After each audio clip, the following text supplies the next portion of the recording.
Donnelly reported the legend of the hermit, a holy man who sought solitude in its most pure form.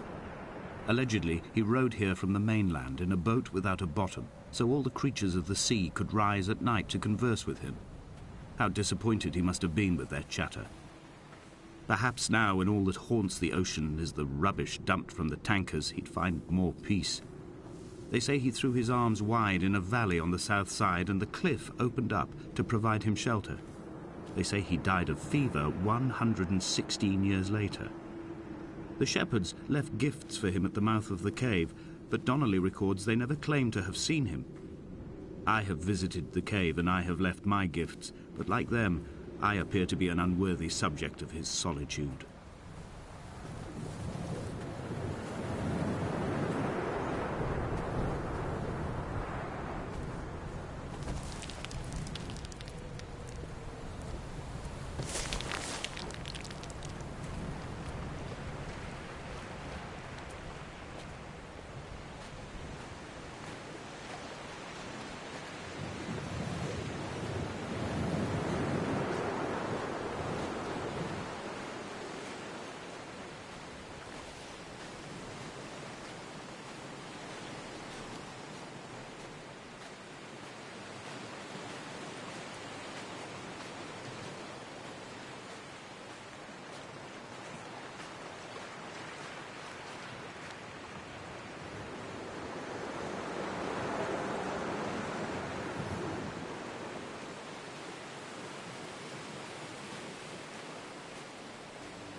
When you were born, your mother told me, a hush fell over the delivery room.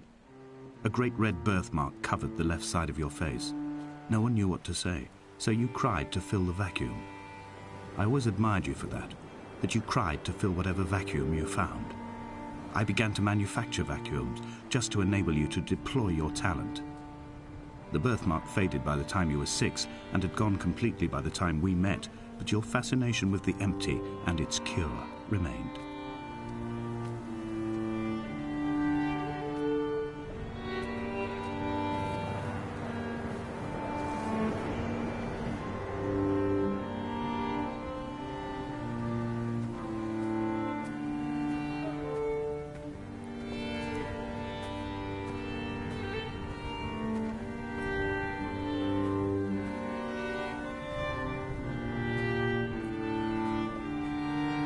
A wonderful sight.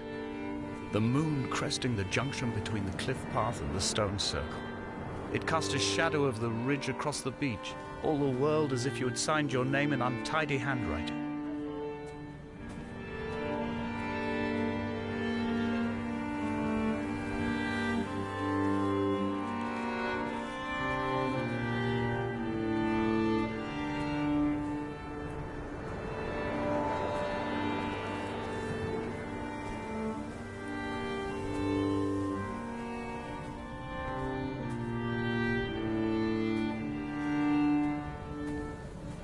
When someone had died or was dying, or was so ill they gave up what little hope they could sacrifice, they cut parallel lines into the cliff, exposing the white chalk beneath.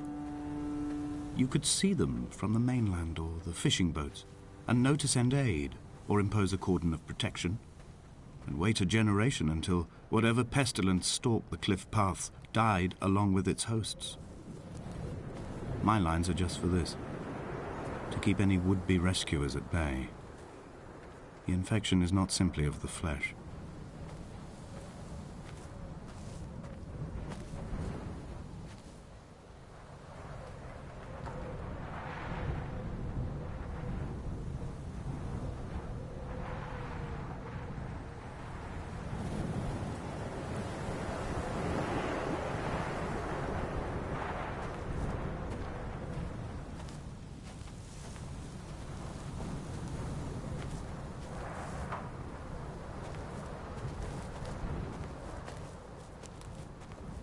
They were God-fearing people, those shepherds. There was no love in the relationship. Donnelly tells me that they had one Bible that was passed around in strict rotation. It was stolen by a visiting monk in 1776, 2 years before the island was abandoned altogether.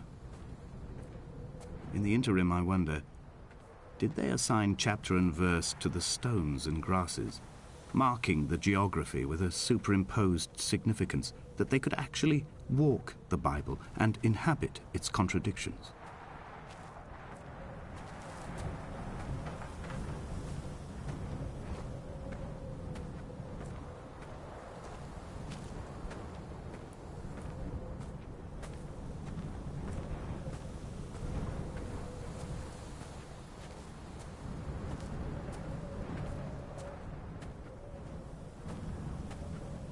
Dear Esther, I met Paul.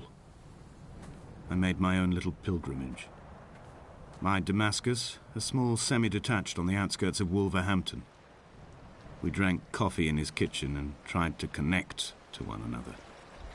Although he knew I hadn't come in search of an apology, reason or retribution, he still spiraled in panic, thrown high and lucid by his own dented bonnet.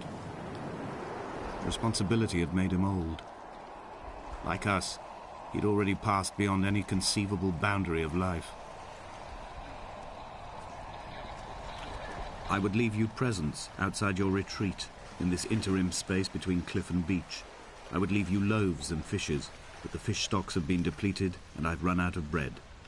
I would row you back to your homeland in a bottomless boat, but I fear we would both be driven mad by the chatter of the sea creatures.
I've become convinced I am not alone here, even though I'm equally sure it is simply a delusion brought upon by circumstance.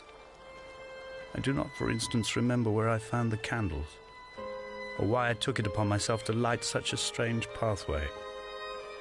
Perhaps it is only for those who are bound to follow.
Dear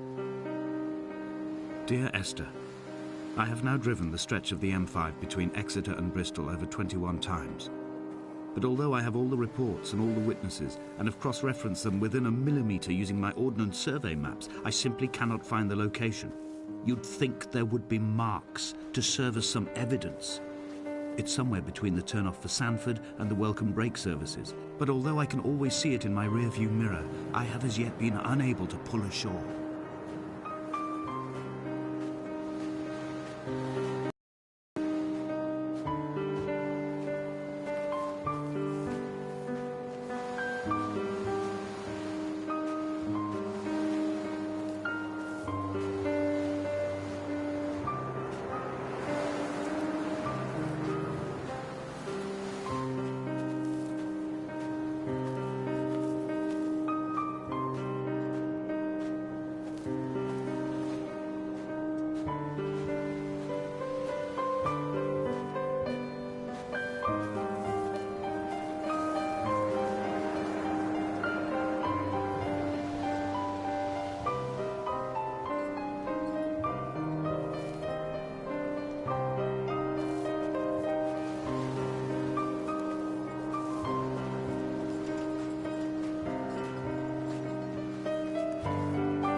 There must be a hole in the bottom of the boat. How else could new hermits have arrived?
An imagined answer phone message.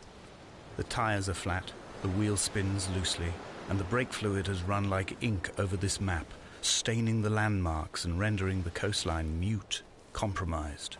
Where you saw galaxies, I saw only bruises cut into the cliff by my lack of sobriety.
I had kidney stones and you visited me in the hospital. After the operation, when I was still half submerged in anesthetic, your outline and your speech both blurred. Now my stones have grown into an island and made their escape, and you have been rendered opaque by the car of a drunk.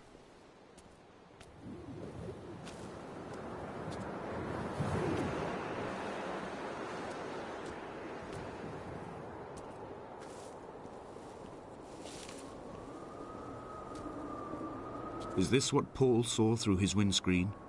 Not Lot's wife looking over her shoulder, but a scar in the hillside, falling away to black forever.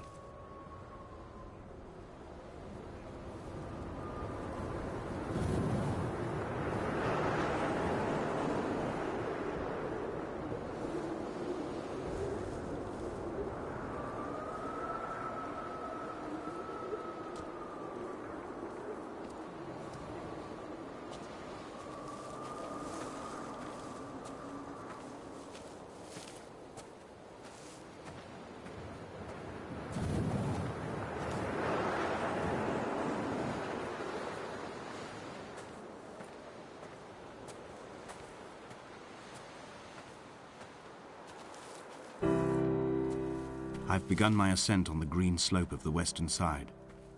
I've looked deep into the mountain from the shaft and understood that I must go up and then find the way under. I will stash the last vestiges of my civilization in the stone walls and work deeper from there. I'm drawn by the aerial and the cliff edge. There is some form of rebirth waiting for me there.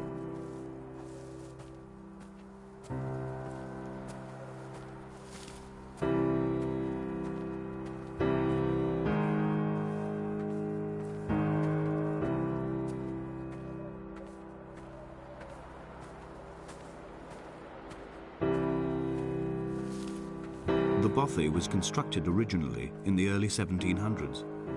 By then, shepherding had formalized into a career.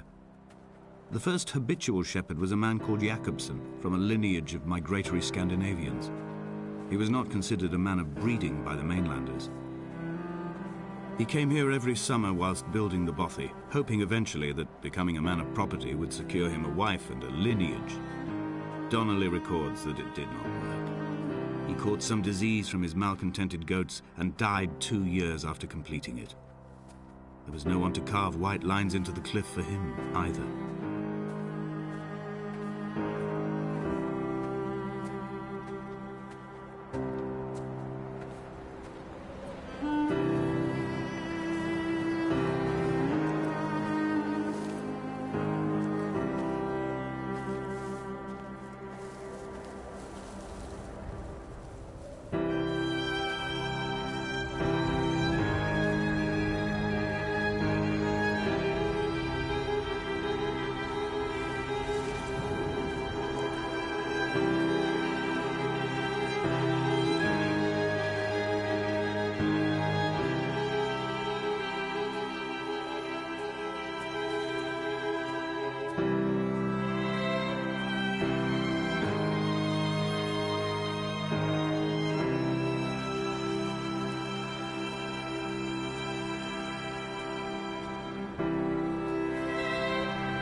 Jakobsen's ribcage, they told Donnelly, was deformed, the result of some birth defect or perhaps a traumatic injury as a child.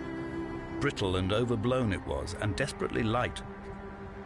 Perhaps it was this that finally did for him, unable to contain the shattering of his heart. In half-light, his skeleton a discarded prop, a false and calcified seabird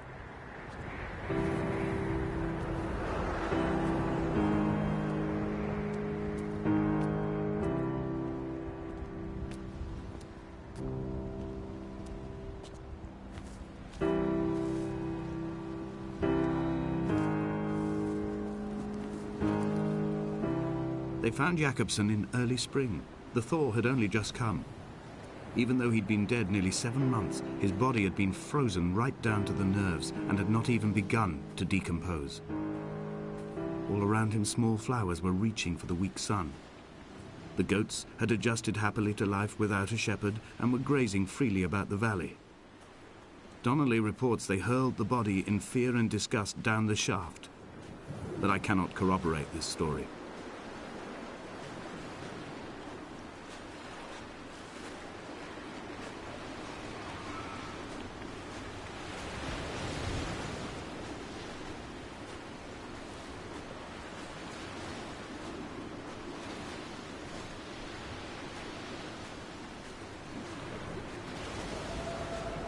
Climbing down to the caves, I slipped and fell and have injured my leg.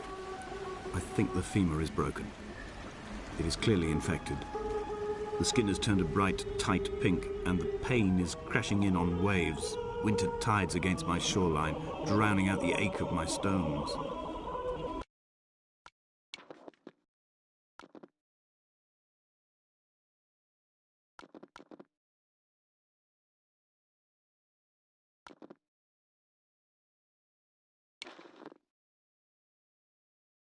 I struggled back to the bothy to rest, but it has become clear that there is only one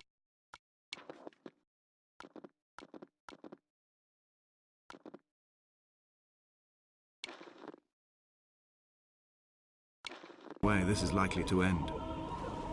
The medical supplies I looted from the trawler have suddenly found their purpose. They will keep me lucid for my final ascent.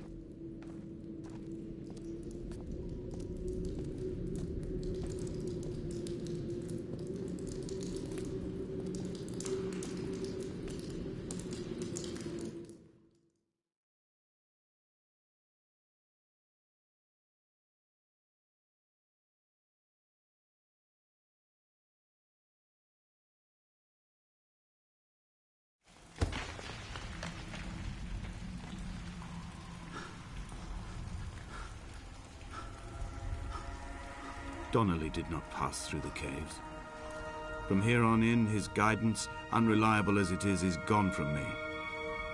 I understand now that it is between the two of us, and whatever correspondence can be drawn from the wet rocks.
There is no other direction, no other exit from this motorway.